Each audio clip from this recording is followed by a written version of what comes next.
Good afternoon and welcome to Magical Academy. We are still writing the correct formula of compounds.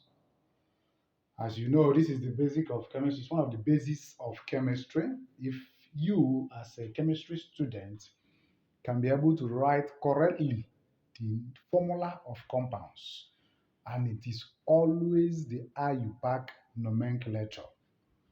Just like the first one we have there, if it is the ordinary name, you can call it potassium chlorate, silicon oxide, ammonium chromate, if it is ordinary name. But we are dealing with IUPAC. So let's check the first one. Potassium, let's check this one. Potassium triosochlorate 5. Triosochlorate 5 alone is this. It's a radical. We dealt with radical last time. It is ClO3. Now it has potassium. So the simplest thing you can ever do is potassium and this chlorate 5. Let them combine and let's see what is going to give us. The oxidation number of potassium is 1 or plus 1. Just as I said earlier, I am using them interchangeably. So the valency of this one is minus 1. This triosochlorate 5, the valency is minus 1, or the oxidation number is minus 1. And don't forget that they will exchange their valencies. Potassium taking the valency of chlorate 5 taking the valency of potassium. And the positive will always cancel the negative. So the correct name or the correct formula for that compound is KClO3. Don't forget, potassium triosochlorate 5. This triosochlorate 5 alone is a radical, which is ClO3. It's a radical. And now when you now add it potassium, you now get the formula. Now, the second example, silicon 4 oxide. It then means that silicon is Si. That is the symbol. That is the number 1 point. You must know the symbols of all these elements. Which means silicon has that 4. Silicon 4, which means silicon has that oxidation number of 4. Oxide, don't forget what I said earlier. When oxygen is standing alone, the name oxygen implies. But when the oxygen is combining with something else, the name will change from oxygen to oxide, except in radicals where we use oxo to represent oxygen. In radicals, when oxygen is found in radicals, you don't call them oxide, you call them oxo. So anywhere you are writing oxo, like this one, try oxo, meaning that oxygen is 3. Tri in sciences means 3. This one is heptaozo, which means oxygen there is how many? 7. So if except in um, radicals, any other place you see oxygen, the name will always change from oxygen to oxide.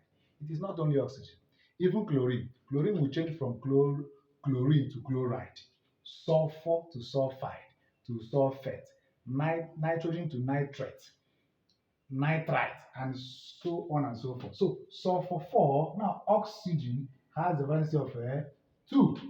What do? They exchange their valencies. Silicon will take the valency of oxygen. Oxygen will take the valency of what? Silicon. This is supposed to be the formula of silicon 4 oxide.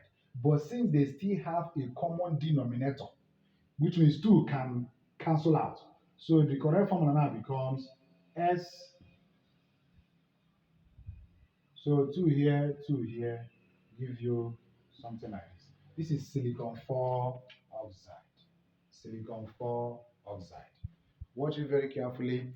Don't forget that last time we discussed how the valencies of all these things are gotten.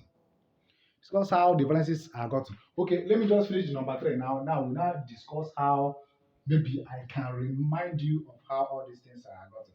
Ammonium heptaozo dichromate 7.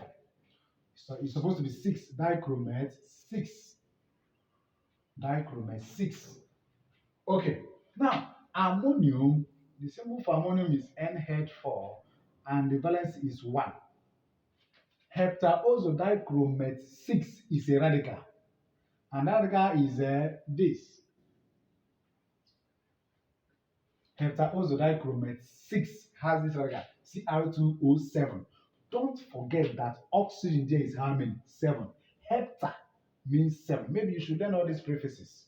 Talking about mono is 1, di 2, tri 4, tri 3, tetra 4, penta 5, hexa 6, hepta 7, octa 8, nona and deca 9 and 10 respectively. So it then means that oxygen here is 7. That is why it is heptaozodichromate. Now, why dichromate? Chromium there is how many? 7. So heptaozodichromate 7, the valency is what? -2. Okay, let me forget about the signs. Is 2. That is the valency of this radical electron. So if you are watching the name, you say, this name is too long. How can I write it? Without knowing that the ammonium here is Na4. Heptaozodichromate 6 is a radical which is Cr2O7. Now, how do you write it? They will exchange their valencies. Ammonium will take the valency of dichromate 7. Don't forget, ammonium should take 2. Can you going to write 2 here? No, it doesn't make sense. Instead, we put them in bracket and put that 2 here. And now bring out this one here. Do you know it is taking 1? 1 is insignificant as this case, in this case. So this is the formula of ammonium heptaozodichromate 6. That is the formula. That is the formula. Don't forget how we got all these things. Now, how is it possible that we are calling this one potassium triisochlorate 5? How come about this 5? Let me now show you a little bit. I will now make a full video of it. Don't forget that triisochlorate 5 is Cl3. You are going to find the oxidation number of the element closest to oxygen.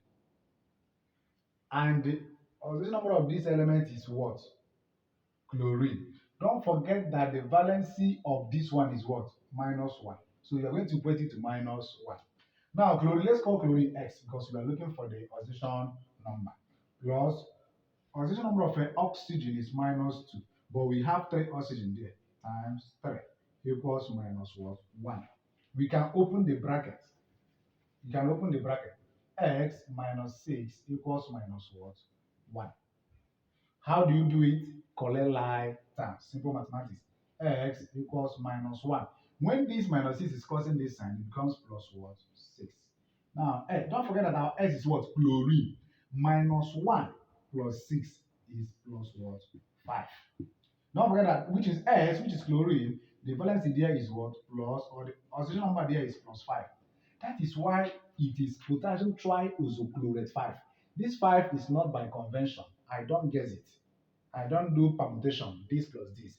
It is gotten from the oxidation number of the element closest to what? Oxygen. We can still find this if you wish. Okay, that is it.